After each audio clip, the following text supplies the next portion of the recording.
സാഹിത്യ പ്രവർത്തനം നടത്തി ഗിന്നസ് ബുക്കിൽ ഇടം നേടിയ ആദ്യത്തെ ഏഷ്യക്കാരൻ മലയാളിയും കൂടിയായ ഗിന്നസ് സത്താർ ആദൂർ ആണ് ഇന്ന് നമ്മുടെ അതിഥി. സന്തോഷം. കഴിഞ്ഞ 10 വർഷമായിട്ട് ഗിന്നസ് റെക്കോർഡിൽ തിളങ്ങി നിൽക്കുന്ന ആളാണ്. അതിനെ മറികടന്നിട്ടില്ല ആരും. ഇതിനെക്കുറിച്ച് താങ്കൾക്ക് എന്താണ് പറയാനുള്ളത്? 2016 എൻ്റെ ഗിന്നസ് വേൾഡ് റെക്കോർഡ് അറ്റംപ്റ്റ് നടക്കുന്നത്. നമ്മൾ ഈ റഷ്യയുടെ മ്യൂസിയം ഉണ്ട്, അവിടെ ബാക്യൂ മ്യൂസിയം ഉണ്ട് അസർബൈജാനിലുള്ളത്. റഷ്യയുടെ ടൂറിസം മാപ്പിൽ നമുക്കത് കാണാൻ കഴിയും. ലോകത്തിലെ ഏറ്റവും വലിയ മിനിയേച്ചർ ബുക്സിൻ്റെ മ്യൂസിയമാണ്. ആ മ്യൂസിയത്തിൽ 2917 ബുക്സ് ഉണ്ടായിരുന്നു. ആ ബുക്സുകളുടെ റെക്കോർഡാണ് 2016 എനിക്ക് നഗ്നനേത്രങ്ങൾ കൊണ്ട് വായിക്കുവാൻ സാധിക്കുന്ന വ്യത്യസ്തമായ പേരുകളോട് കൂടിയ 3137 പുസ്തകങ്ങൾ രചിച്ചതിലൂടെ എനിക്ക് മറികടക്കാൻ കഴിഞ്ഞത്. ഇപ്പോൾ എൻ്റെ ഗിന്നസ് വേൾഡ് റെക്കോർഡ്സ് ഇപ്പോൾ 10 വർഷം പിന്നിടുകയാണ്. 10 വർഷമായിട്ടും തകർക്കപ്പെടാത്ത അൺബ്രേക്കബിൾ ഗിന്നസ് റെക്കോർഡായി നിലനിൽക്കുകയാണ്. ഒപ്പം തന്നെ സാഹിത്യത്തിന് കിട്ടിയൊരു ഗിന്നസ്സാണത്. അതൊരു വലിയ മഹാഭാഗ്യമായിട്ട് നിങ്ങളുടെയൊക്കെ പ്രാർത്ഥനയോടുകൂടി ഞാനതിന് കാണുകയാണ്. 13-ാം വയസ്സിലാണ് നോവൽ എഴുതിയെന്ന് കേട്ടു. ഇത്രയും ചെറുപ്പത്തിൽ സാഹിത്യത്തിലേക്ക് വരാൻ എന്താണ് കാരണം? അതായത് ഞാൻ എൻ്റെ ഒരു നാട്ടുമ്പുറത്തുകാരനാണ്. ആദൂർ എന്ന് പറയുന്നത് ഒരു ചെറിയ പ്രദേശമാണ്. ശരിക്കും പറയുകയാണെങ്കിൽ 1 കിലോമീറ്ററിൻ്റെ ഉള്ളിലുള്ള അങ്ങനത്തെ ഒരു വളരെ അടുത്തടുത്ത വീടുകൾ, വലിയ എന്താ പറയുക, ഈ നാടായതുകൊണ്ട് തന്നെ പരസ്പരം എല്ലാവരും അറിയും. അപ്പം അങ്ങനെയുള്ള ഒരു നാട്ടിൽ നിന്ന് 7ാം ക്ലാസ് കഴിഞ്ഞപ്പോൾ തന്നെ 8ാം ക്ലാസ്സിൽ ഈ ദേശമംഗലം, അതായത് ഇപ്പോഴത്തെ മലബാർ കോളേജ് സ്ഥിതി ചെയ്യുന്ന സ്ഥലമാണ്, അതന്നൊരു MIC ബോർഡിംഗ് സ്കൂളായിരുന്നു. അപ്പോൾ ആ സ്കൂളിൽ എന്നെ ബോർഡിംഗ് വിദ്യാർത്ഥിയായിട്ട് എന്നെ കൊണ്ടുപോയി ആക്കണം. അപ്പോൾ അവിടെ കേരളത്തിൻ്റെയും അതുപോലെ തന്നെ ലക്ഷദ്വീപ് പല സ്ഥലത്തുള്ള ഏകദേശത്തോളം ഒരു 10,000-ഓളം കുട്ടികൾ അവിടെ പഠിക്കുന്നുണ്ട്. അപ്പോൾ അങ്ങനെ ഒരു സ്ഥലത്ത് നമ്മൾ എത്തിപ്പെടുമ്പോൾ നമ്മളിവിടെ നിന്നൊക്കെ വേറെ പരിചയമൊന്നുമില്ലാത്ത അവിടെ ഒരു പുതിയ സ്ഥലത്ത് എത്തിപ്പെടുകയാണ്. അപ്പോൾ സ്വാഭാവികമായിട്ട് ഈ നൊസ്റ്റാൾജിയ, ഗൃഹാതുരത്വമൊക്കെ ഓരോരുത്തർക്ക് ഫീൽ ചെയ്യും. അപ്പോൾ എനിക്ക് ആ സമയത്ത് പിന്നെ എവിടെ എത്തിപ്പെടുമ്പോൾ നമ്മളുടെ ഇടം കണ്ടെത്താൻ ശ്രമിക്കുന്ന ഒരു വിഷയമുണ്ട്. അപ്പോൾ ആ ഇടം കണ്ടെത്തുന്നതിൻ്റെ ഭാഗമായിട്ട് അവിടെ നല്ല പാട്ടുകാരുണ്ട്, അതുപോലെ തന്നെ ഡാൻസ് ചെയ്യുന്നവരുണ്ട്, പല മേഖലയിലും വലിയ ചിത്രകാരന്മാർ, പല മേഖലയിലും മികവ് തെളിയിക്കുന്നവരുണ്ട്. അപ്പോൾ ഞാൻ അന്നൊക്കെ ഈ സ്കൂളിലൊക്കെ പഠിക്കുന്ന സമയത്ത് ഞങ്ങൾ അന്ന് ഈ പുസ്തകങ്ങൾ, ഇപ്പോൾ ഇന്നത്തെ പോലെ ലൈബ്രറി സംവിധാനം ഇപ്പോഴും എൻ്റെ നാട്ടിലിപ്പോൾ അങ്ങനെ ഒരു വലിയ എടുത്തു പറയാവുന്ന ഒരു ലൈബ്രറി ഒന്നുമില്ല. പക്ഷെ അന്ന് ഈ മംഗളം, മനോരമ ഒക്കെയുള്ള ഒരു വീക്കിലിയുള്ള സമയമാണ്. അപ്പോൾ അത് ഞാൻ വായിക്കുമായിരുന്നു. അപ്പോൾ അങ്ങനെ എൻ്റെ കൂടെ സ്കൂളിലുണ്ടായിരുന്നൊരു ബഷീർ എന്ന് പറയുന്ന, ഇന്ന് അദ്ദേഹം മതരംഗത്തെ വലിയ പ്രഭാഷകനാണ്, ബഷീർ ഫൈസി. അപ്പോൾ ബഷീർ എന്നോട് പറഞ്ഞു, നമുക്ക് കഥ എഴുതിയാലൊന്ന് ചോദിക്കുക. അങ്ങനെ ഞാൻ എഴുതി വന്ന കഥ, അന്ന് ഞാൻ ഈ നോവലൊക്കെ വായിക്കുന്ന ആളായതുകൊണ്ടാവാം, തകരുന്ന സ്വപ്നങ്ങൾ എന്ന് പറയുന്ന ഒരു കഥ, അത് നീണ്ടുപോയി. അതൊരു നോവൽ സ്റ്റൈലായിരുന്നു. 8ാം ക്ലാസ്സിലെ ആ ഒരു വർഷം കഴിയുന്നതോടുകൂടി എൻ്റെ നോവൽ രചന പൂർത്തിയാവുകയാണ്. അപ്പോൾ എന്നെ കൂട്ടുകാരൊക്കെ എന്നെ നോവലിസ്റ്റ് എന്ന് വിളിക്കാൻ തുടങ്ങി. അപ്പോൾ പിന്നെ അതിൽ പ്രചോദനം ഉൾക്കൊണ്ട് ഞാൻ 9ൽ പഠിക്കുമ്പോൾ ഒരു 2 നോവലും കൂടി എഴുതുകയുണ്ടായി. അങ്ങനെയാണ് എൻ്റെ ഒരു എഴുത്തിലേക്കുള്ള ഒരു വരവ്. പക്ഷേ അപ്പോൾ എഴുതിയ പുസ്തകം നമ്മൾ കൂട്ടുകാർക്ക് കൊടുക്കും. അപ്പോൾ അവരൊക്കെ അത് വായിച്ചിട്ട് വലിയ അഭിപ്രായം പറയും, നന്നായിട്ടുണ്ട് എന്നൊക്കെ പറയും. പക്ഷേ എൻ്റെ ഒരു ദുഃഖം എന്ന് പറഞ്ഞു കഴിഞ്ഞാൽ, ഞാൻ 9ാം ക്ലാസ് പഠിക്കുമ്പോൾ ഞാൻ എഴുതിയ പുസ്തകങ്ങളൊക്കെ അവിടുത്തെ അധ്യാപകരുടെ കയ്യിൽ കിട്ടുകയും, അപ്പോൾ അന്നത്തെ കാലത്തൊക്കെ കുട്ടികളുടെ സാഹിത്യ പ്രവർത്തനം ഒന്നും അങ്ങനെ അംഗീകരിക്കപ്പെട്ടിരുന്നൊരു കാലമല്ല, കുറേ വർഷങ്ങൾക്ക് മുമ്പല്ലേ. അപ്പോൾ അതിൻ്റെ വില എനിക്ക് അടിയൊക്കെ കൊള്ളുകയുണ്ടായി. അപ്പോൾ അങ്ങനെയൊക്കെ ആദ്യത്തെ അവാർഡ് അടിയായിരുന്നു. അങ്ങനെയൊക്കെ ഉണ്ടായിട്ടുണ്ട്. ഈ ഗിന്നസ് റെക്കോർഡിലേക്ക് നയിച്ചത് എങ്ങനെയാണ്? ഗിന്നസ് റെക്കോർഡിലേക്കുള്ള എൻ്റെ ഒരു വരവ് എന്ന് പറഞ്ഞു കഴിഞ്ഞാൽ, ഞാൻ അത് ഇവിടുന്ന് തന്നെ തുടങ്ങണം. നമ്മളൊരു 14 വയസ്സുള്ള സമയത്തൊക്കെ ഒരു എഴുത്തുകാരെന്നുള്ള ഒരു കൂടെ പഠിക്കുന്നവരുടെ ഇടയിൽ ഒരു ബേസ് വരുന്നു. സ്വാഭാവികമായിട്ട് നമ്മളൊക്കെ എഴുതി തുടങ്ങുമ്പോൾ നമ്മൾ ചിന്തിക്കുക മാതൃഭൂമിയിലും അതുപോലെ തന്നെ വലിയ പ്രസിദ്ധീകരണങ്ങളിൽ എഴുത്തുകാരനാവണം എന്നൊക്കെയുള്ള ഒരു ചിന്ത സ്വാഭാവികമായിട്ട് എല്ലാവർക്കും ഉണ്ടാവും. എനിക്കതുണ്ടായി. അപ്പോൾ ആ സമയത്ത് ഞാൻ കോളേജിലൊക്കെ പഠിക്കുന്ന സമയത്ത് ഞാൻ ഈ ഷോർട്ട് ഫിലിമിനോടൊക്കെ നല്ല ഇതായിരുന്നു. അങ്ങനെ +2 പഠിക്കുമ്പോൾ, അന്ന് പ്രീ ഡിഗ്രിയാണ്, എൻ്റെ കോളേജിൽ ഞാൻ ശ്രീ വിവേകാനന്ദ കോളേജ് കുന്നോളത്താണ് പഠിച്ചിരുന്നത്. അവിടെ ഞാൻ പ്രീ ഡിഗ്രി സെക്കൻഡ് ഇയർ പഠിക്കുന്ന സമയത്ത് ഒരു 1.5 മണിക്കൂറിൻ്റെ ഷോർട്ട് ഫിലിമിന് സ്ക്രിപ്റ്റ് എഴുതിയിട്ടുണ്ടായിരുന്നു. കലാലയം, അതായത് കലാലയ രാഷ്ട്രീയവും അതുപോലെ തന്നെ മയക്കുമരുന്ന് അന്നത്തെ ഒരു കാലഘട്ടത്തിൽ ഡ്രഗ്സിനൊക്കെ എതിരെയുള്ള ഒരു സബ്ജക്റ്റായിരുന്നു അത്. അന്ന് കോളേജിൽ ആ സിനിമ ഷൂട്ട് ചെയ്യാൻ ഞങ്ങൾക്ക് അനുമതി കിട്ടി. അപ്പോൾ നമ്മൾ പഠിക്കുന്ന സമയത്ത് തന്നെ അവിടുത്തെ കുട്ടികളും പുറത്തുള്ള ഇതൊക്കെ ഇപ്പോൾ ഒരു 4-5 സിനിമ ഡയറക്റ്റ് ചെയ്തിട്ടുള്ള നമ്മുടെ പ്രകാശ് മെട്രോ ആയിരുന്നു എൻ്റെ സംവിധായകൻ. അപ്പോൾ അങ്ങനെ ഞങ്ങൾ ആ ഒരു സിനിമ എടുക്കുന്നു. അപ്പോൾ കോളേജിലെത്തിയപ്പോൾ എനിക്കൊരു സിനിമാകാരൻ എന്നുള്ള ഒരു ഇത് കിട്ടി. പിന്നീട് ഞാൻ ഷോർട്ട് ഫിലിമിലൊക്കെ കുറേ ഷോർട്ട് ഫിലിമുകൾക്കൊക്കെ സ്ക്രിപ്റ്റ് എഴുതിയെങ്കിൽ പോലും എൻ്റെ ഒരു ആദ്യത്തെ സീരിയസ് ആയിട്ട് ഞാൻ എഴുത്തിനെ കാണുന്നത് എൻ്റെ ആദ്യത്തെ രചന 2002 അച്ചടിച്ച് വന്നപ്പോഴാണ്. ഒരു രചന, ഒരു എഴുത്തുകാരനെ സംബന്ധിച്ചിടത്തോളം ഒരു രചന അച്ചടിച്ചു വരിക എന്ന് പറയുന്നത് അദ്ദേഹത്തിൻ്റെ ജീവിതത്തിൽ അതൊരു വലിയ ഭാഗ്യമാണ്.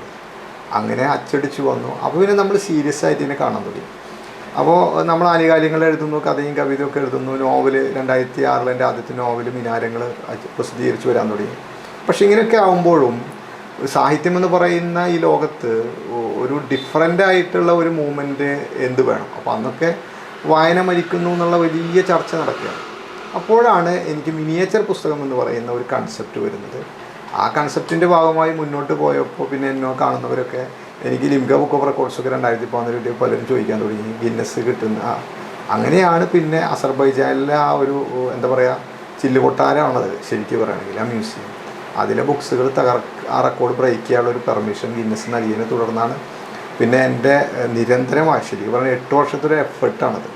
അതാണ് എൻ്റെ 3317 പുസ്തകങ്ങളും ആ റെക്കോർഡും. അതൊരു വലിയ ഒരു പരിശ്രമത്തിൻ്റെ ഭാഗമായിട്ട് എനിക്ക് എന്നെ സഹായിച്ച കുറേ ആളുകളുണ്ട്. പ്രത്യേകിച്ച് കുന്നോളം പവർ പ്രസ്സിലെ ഫഹദും പാരിസും, അവരുടെയൊക്കെ ഒരു വലിയ ആത്മാർത്ഥമായ പിന്തുണ ഒക്കെ കൂടിയിട്ടാണ് എനിക്കത് കിട്ടിയത്. സിനിമയ്ക്ക് സജീവമാകാൻ താല്പര്യമുണ്ടോ ഇപ്പോൾ? സിനിമ എനിക്ക് സത്യത്തിൽ ഞാനൊക്കെ കോളേജിൽ പഠിക്കുന്ന സമയത്തൊക്കെ സിനിമയെ വളരെ സീരിയസ് ആയിട്ട് സമീപിച്ചിരുന്ന ഒരാളാണ്. സീരിയസ് ആയിട്ട് സമീപിക്കുക എന്ന് പറഞ്ഞു കഴിഞ്ഞാൽ അന്ത്യകാലത്ത് ഇറങ്ങുന്ന എല്ലാ സിനിമയും റിലീസ് ടൈമിൽ പോയി കണ്ട് അതിൻ്റെ സ്ക്രിപ്റ്റ് റൈറ്റർ ആരാണ്, ഡയറക്ഷൻ, ക്യാമറ, എല്ലാ സംഭവങ്ങളും നമ്മൾ കൃത്യമായി നോക്കി പല സിനിമകളിലും ഇപ്പോൾ ഇന്നൊക്കെ കറക്റ്റ് യൂട്യൂബിൽ ഒരു സിനിമ ഇറങ്ങി അപ്പോൾ തന്നെ അതിൻ്റെ റിവ്യൂ കൊടുത്തിരുന്നു. അന്നൊക്കെ അങ്ങനെ ഒരു സംവിധാനം ഉണ്ടെങ്കിൽ നമ്മളത് വളരെ ഭംഗിയായിട്ട് ചെയ്തിരുന്നു എന്നാണ് എനിക്ക് തോന്നുന്നത്. ഞാൻ വളരെ സീരിയസ് ആയിട്ട് തന്നെ സമീപിച്ചിരുന്നു. എനിക്കൊരു തിരക്കഥാകൃത്താവുക, പ്രത്യേകിച്ച് ലോഹി, അതുപോലെ തന്നെ പത്മരാജൻ്റെ ഒക്കെയുള്ള ഒരു സ്ക്രിപ്റ്റ് ശൈലി എനിക്ക് വലിയ ഇഷ്ടമാണ്. ഭരതൻ ടച്ച് എന്നൊക്കെ പറഞ്ഞു. അപ്പോൾ അതെൻ്റെ ഒരു ആഗ്രഹമായിരുന്നു. പക്ഷേ ഞാൻ ഷോർട്ട് ഫിലിമുകൾക്കൊക്കെ സ്ക്രിപ്റ്റൊക്കെ എഴുതിയിട്ടുണ്ടെങ്കിലും 2008 എനിക്ക് ലോകത്തിലെ ഏറ്റവും ചെറിയ സിനിമ ദ മാൻ എന്ന് പറയുന്ന സിനിമ എനിക്ക് സംവിധാനം ചെയ്യാൻ സാധിച്ചു. ഒരു ഉറുമ്പ് അഭിനയിച്ച സിനിമയാണ്. ഇന്നും അത് ലോകത്തിൻ്റെ വിവിധ ഭാഗങ്ങളിൽ ഫിലോസഫിക്കൽ മൂവി എന്നുള്ള രീതിയിൽ ആ സിനിമ ചർച്ച ചെയ്യപ്പെടുന്നുണ്ട്. ആ സിനിമ 2012 100 years ഓഫ് സിനിമ എന്ന ഹിസ്റ്ററിയിൽ ഏറ്റവും ചെറിയ സിനിമയായിട്ട് അതിന് ലിംക ബുക്ക് ഓഫ് റെക്കോർഡ്സ് കിട്ടി. പിന്നെ സിനിമയുടെ ഒരു മേഖല എന്ന് പറയുന്നത് എനിക്ക് എൻ്റെ ഒരു ക്യാരക്ടർ ബേസ് ചെയ്തിട്ട് എനിക്കതിലങ്ങനെ എഴുത്തിൽ കുറേ കോംപ്രമൈസിന് വിധേയമാവുന്ന ഒരു സംഗതിയാണ് ഈ സിനിമ എന്ന് പറയുന്നത്. ഞാനങ്ങനെ എൻ്റെ ഒരു എഴുതുന്ന കാര്യത്തിൽ വീണ്ടും കോംപ്രമൈസിലേക്ക് പോകുന്നതിനോട് എനിക്കൊരു എൻ്റെ എഴുത്തിൻ്റെ പാറ്റേണും അങ്ങനെ തന്നെയാണ്. അതുകൊണ്ടാവാം എനിക്കതിനോടൊരു വലിയ ആ പഴയ ഒരു ഇൻട്രസ്റ്റ് ഇപ്പോൾ ഇല്ല. അതാണ് ഒരു വിഷയം. പക്ഷേ എൻ്റെ സുഹൃത്തുക്കളുണ്ട്. ഇപ്പോൾ മാജിക് മഷ്റൂമൊക്കെ ഇറക്കിയ പിലാക്കൽ അഷ്റഫൊക്കെ പ്രൊഡ്യൂസറൊക്കെ എൻ്റെ വലിയ അടുത്ത സുഹൃത്തുക്കളാണ്. അവരൊക്കെ പലപ്പോഴും എന്നോട് സ്ക്രിപ്റ്റൊക്കെ ചോദിച്ചിട്ടുണ്ട്. എന്തോ ഞാനിപ്പോഴും അതിനങ്ങോട്ട് ഒരു പ്രിപ്പയർഡ് ആയിട്ടില്ല. ഗിന്നസ് സത്താർ ആദൂർ എന്ന് കേൾക്കുമ്പോൾ ചെറിയ പുസ്തകങ്ങളാണ് ഓർമ്മ വരുന്നത്. ഇതെങ്ങനെയാണ് രൂപീകരിച്ചത്? സത്യത്തിൽ മലയാളിയൊക്കെ മിനിയേച്ചർ ബുക്സ് കാണുന്നത് ഒരു പക്ഷേ എൻ്റെ പുസ്തകങ്ങളിലൂടെ ആയിരിക്കാം. അപ്പോൾ ഞാൻ പറഞ്ഞല്ലോ, ഞാൻ 2002 എഴുത്ത് തുടങ്ങിയെങ്കിലും ഒരു ഡിഫറൻ്റ് ആയിട്ട് എന്ത് ചെയ്യും ആ സമയത്ത്. ഇപ്പോൾ ഇന്ത്യയിലൊക്കെ ലോകത്തൊക്കെ വായന മരിക്കുന്നു എന്ന് പറയുന്ന വലിയൊരു ചർച്ച നടക്കുകയാണ്. അപ്പോൾ അങ്ങനെയൊക്കെ ഒരു ചർച്ച നടക്കുമ്പോൾ ഞാനിപ്പോൾ ഒരു സാധാരണക്കാരനാണ്, നാട്ടിൻപുറത്തുകാരനാണ്, വലിയ ഫിനാൻഷ്യൽ സൗകര്യമുള്ള ആളൊന്നുമില്ല. അതുപോലെ തന്നെ സാഹിത്യത്തിൽ എനിക്ക് വലിയ പാരമ്പര്യം ഒന്നുമില്ല. പക്ഷേ അന്നും ഞാൻ വളരെ ഒറ്റവരി കഥകൾ, അതുപോലെ 4-5 വരികളിൽ മാത്രം ഒതുങ്ങുന്ന കുഞ്ഞു കവിതകൾ, കവിതകളൊക്കെ നമ്മൾ എഴുതിയിരുന്നു, ഹൈക്കു കവിതകൾ. അപ്പോൾ എനിക്ക് ഒരു മിനിയേച്ചർ പുസ്തകം ഇറക്കിയാലോ എന്നുള്ളൊരു ചിന്ത വരികയും അത് എൻ്റെ വളരെ അടുത്ത സുഹൃത്താണ് കുന്നംകുളം പവർ, അതായത് ഭാവന തിയേറ്ററിന് തൊട്ടുള്ള പവർ പ്രസ് ഫഹദ്. അപ്പോൾ ഫഹദ് പ്രസ്സാണ്. അപ്പോൾ അവരോട് നമ്മൾ ഡിസ്കസ് ചെയ്യും. അവർ പെട്ടെന്ന് ആയി നമുക്കങ്ങനെ ചെയ്യാമെന്നുള്ള ഒരിതും അദ്ദേഹത്തിൻ്റെ ബ്രദറായിട്ടുള്ള ഫാരിസ് അവരതിനെ ഒരു ഒരു വെല്ലുവിളി പോലെ സ്വീകരിച്ച് അപ്പോൾ നമ്മളങ്ങനെ ചിന്തിച്ചു എങ്ങനെ ഇത് ചെയ്യാം. അങ്ങനെയാണ് നമ്മൾ 1.5 A4 ഷീറ്റ് കൊണ്ടൊരു പുസ്തകം എന്നുള്ളൊരു കൺസെപ്റ്റിലാണ് ഈ പുസ്തകമാണ് ഫസ്റ്റ് ഇറക്കുന്നത്. ഇതാണ് ആ പുസ്തകം. അതിന് താടിയൊക്കെ ഉണ്ടായിരുന്നു, എനിക്ക് താടിയൊക്കെ ഉണ്ടായിരുന്നു. SMS 101 കഥകൾ എന്നാണ് ഈ പുസ്തകത്തിൻ്റെ. അപ്പോൾ എന്തുകൊണ്ട് SMS എന്ന് വെച്ച് കഴിഞ്ഞാൽ അന്ന് നമ്മൾ ഏഷ്യാനെറ്റിലൊക്കെ ഈ ഒരു സിംഗേഴ്സിൻ്റെ ഒരു പരിപാടിയുണ്ട്, ഐഡിയ സ്റ്റാർസ്. അപ്പോൾ നമ്മൾ വലിയ പാട്ട് നന്നായി പാടിയതുകൊണ്ടൊന്നും നമുക്കെന്ത് കിട്ടില്ല, പ്രൈസ് കിട്ടില്ല. SMS വേണം. അപ്പോൾ ആ SMS കാലത്താണ് നമ്മൾ SMS 101 കഥകൾ എന്ന് പറയുന്ന പുസ്തകം ഇറക്കുന്നത്. ഇതിൽ SMS എന്ന് പറയുന്ന ഒരു കഥയുണ്ട് കേട്ടോ. ഈ ഞങ്ങൾ ഈ മുസ്ലിം കമ്മ്യൂണിറ്റിയിൽ ഈ ഇപ്പോൾ ഖബർ, അതായത് മരിച്ചു കഴിഞ്ഞാൽ ഖബറാണ്. അപ്പോൾ പള്ളികളിലെ ഖബറിൻ്റെ അവിടെ നമ്മൾ വെള്ളിയാഴ്ചകളിലൊക്കെ പള്ളിയിൽ പോയി കഴിഞ്ഞാൽ പോകും. അപ്പോൾ അവിടെ നമ്മുടെ സുഹൃത്തുക്കൾ 2 പേര്, ഒരാൾ ഖബർസ്ഥാനിൽ പോയിട്ടുണ്ട്, വരുന്നില്ല.